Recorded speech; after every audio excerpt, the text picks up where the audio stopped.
The snowpack in California's mountains weighed in Wednesday as the biggest it has been at the start of February in nearly 3 decades, a product of the recent storms that have flipped the script on drought by lessening water shortages across the state.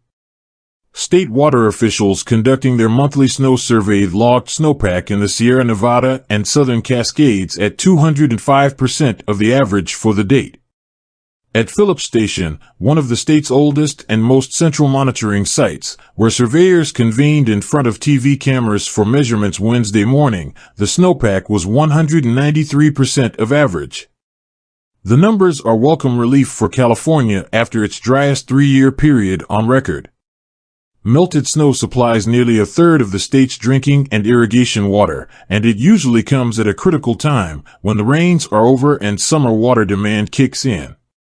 But the amount of the snow that makes it to California's taps, as it begins to thaw and wash down mountainsides into reservoirs, hinges on several yet-to-be-determined variables, including how much more snow falls, how early it melts, and how much soaks into the ground.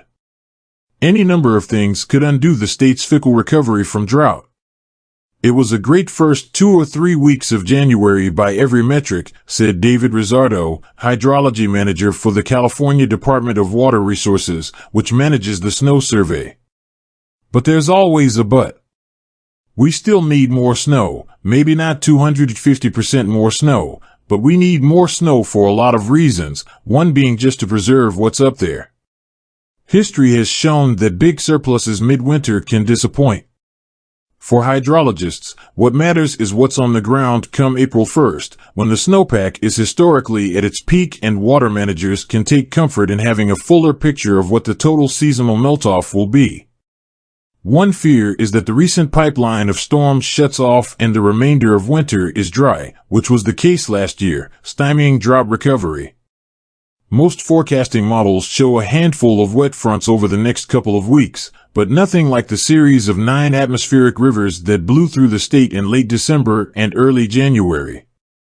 If precipitation is light going forward, the winter would still go down as a slightly above average season. The snowpack that has built up is already 128% of the April 1st average, according to state data. However, this would provide only modest drought relief. In the northern Sierra, where California's big reservoirs are located, the snowpack is 106% of the April 1st average.